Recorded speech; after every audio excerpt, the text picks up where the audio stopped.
Assalamualaikum warahmatullahi wabarakatuh. Alhamdulillahirabbil alamin. Kita kembali lagi bersilaturahim dalam program Berita Islami Masa Kini. Bersama saya David Halik dan saya Zizi Syahab, dan insya Allah akan ada dua informasi yang kita berikan. Betul. Yang pertama kita akan bahas tentang pembuktian. Jadi selama ini kita tahu kalau puncak tertinggi di dunia itu adalah Everest. Betul. Itu sudah dibuktikan oleh ilmuwan, geografi juga kan. Betul. Ternyata sudah ada di dalam Al-Quran. Betul, dan tentunya di dalam Al-Quran di surat An-Naml ya, itu surah ke-27 ayat ke-88 dikatakan di sana bahwa sesungguhnya engkau mengira bahwa gunung itu diam, padahal gunung itu dia bergerak bagaikan awan bergerak katanya. Nah, ini ada pembuktiannya juga. Nah, seperti apa pembuktiannya? Nah, kita sama-sama yuk lihat berita berikut ini.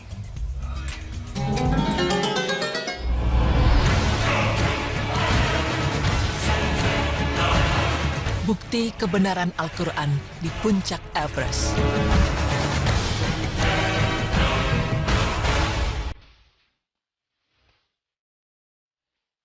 Pemirsa beriman, Allah Subhanahu wa Ta'ala menurunkan kitab suci Al-Quran adalah sebagai petunjuk bagi umat manusia.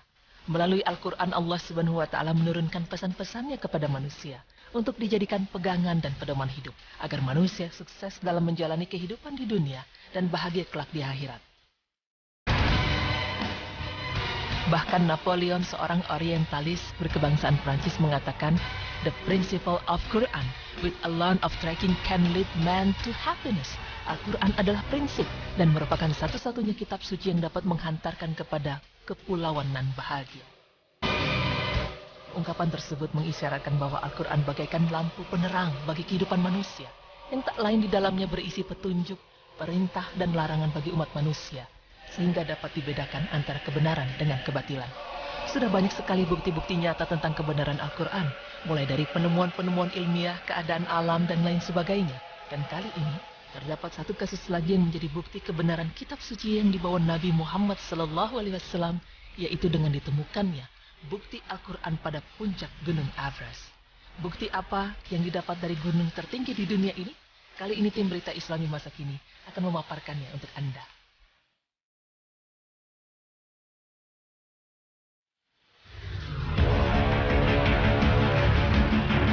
Pemirsa, seperti yang kita ketahui, Gunung Everest adalah gunung tertinggi di dunia, yaitu dengan tinggi 8.850 meter. Gunung yang menjadi julukan dahi langit ini terletak di banjaran pegunungan Himalaya. Berdasarkan kajian geologi, Gunung Everest ini dulunya bukanlah gunung, melainkan dasar lautan. Kurang lebih sekitar 200 juta tahun yang lalu, India, Australia, dan Amerika Selatan semua menyatu dan berada pada satu benua yang disebut Pangea. Selama beberapa juta tahun, bagian selatan benua raksasa ini mulai memecah dan membentuk benua-benua yang kita kenal sekarang. Puncak tertinggi Gunung Everest terbentuk sekitar 60 juta tahun yang lalu. Gunung ini terbentuk akibat dari gerakan cepat dan kuat dari lempeng tektonik menuju ke arah utara India, benua Eurasia, yang menyebabkan dasar laut terdorong ke atas. Hal itu dapat dibuktikan dengan temuan batuan sedimen yang seharusnya hanya terdapat di dasar laut ditemukan pada tebing gunung ini. Untuk kita ketahui, bumi ini terdiri dari 7 lempeng raksasa yang bergerak di permukaan bumi. Mereka saling bergesekan, bertabrakan, dan turun satu sama lain. Mulai dari 1 hingga 20 cm per tahun, mereka didorong oleh panas yang berasal dari dalam bumi. Hingga saat ini lempeng-lempeng itu masih aktif bergerak, di mana gerakannya sangat lambat bahkan tidak dapat dirasakan, sehingga baru dirasakan ketika pinggir lempeng yang satu bertemu dengan pinggir lempeng yang lain. Dalam hal ini adalah pegunungan Himalaya terdapat Gunung Everest berada. Benua India terus mendorong ke utara menghancurkan kerak bumi sehingga menyebabkan gunung-gunung di Himalaya terbentuk. Jika kita melihat sekilas pegunungan Himalaya akan tampak seperti selimut kusut. Saat ini benua India masih mendorong ke utara yang membuat Himalaya dan Gunung Everest menjadi semakin tinggi. Berdasarkan penelitian yang dilakukan, pegunungan Himalaya dan Gunung Everest tumbuh atau naik 2 inci per tahun.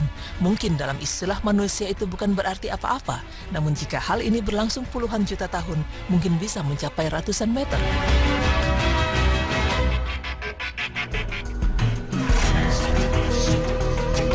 Satu fakta menarik tentang gunung yaitu Allah Subhanahu wa Ta'ala telah menjadikan gunung sebagai pengimbang berat pada bumi.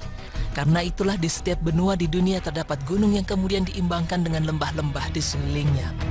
Melihat pembangunan-pembangunan segala sesuatu yang dilakukan manusia yang ada di bumi ini, maka dengan pergerakan benua serta gunung-gunung yang bertambah tinggi akan menyebabkan bumi tetap terus seimbang dan tetap beredar sejajar pada poros orbitnya. Disinilah terdapat sebuah bukti kebenaran Al-Quran tentang pergerakan gunung-gunung, bahwa Allah Subhanahu wa Ta'ala berfirman yang artinya, "Dan engkau akan melihat gunung-gunung yang engkau kira tetap di tempatnya, padahal ia berjalan seperti awan berjalan. Itulah ciptaan Allah yang mencipta dengan sempurna segala sesuatu. Sungguh Dia maha teliti apa yang kamu kerjakan." Quran Surah An-Naml ayat 88.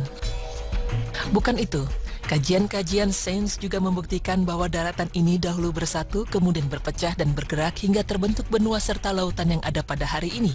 Rekaman satelit juga membuktikan bahwa Jazirah Arab serta gunung-gunungnya didapati bergerak mendekati Iran beberapa sentimeter setiap tahun. Sedangkan lebih dari 5 juta tahun yang lalu Jazirah Arab bergerak memisahkan diri dari Afrika, lalu membentuk Laut Merah. Bahkan didapati juga pantai timur dan selatan Somalia kini dalam proses pemisahan dan telah membentuk lembah belah yang membujur ke selatan melalui deretan Danau Afrika. Kepingan tektonik benua Australia juga sedang bergerak ke arah utara dengan kelajuan 6 cm per tahun. Masya Allah.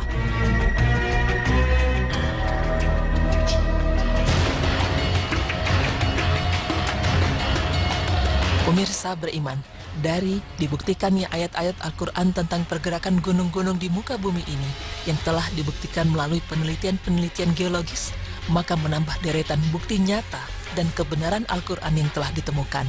Dan semoga dengan ini semakin menambah iman kita kepada kitab-kitab Allah Subhanahu wa Ta'ala dan selalu bertakwa kepada Allah Subhanahu wa Ta'ala. Amin ya Rabbal Alamin.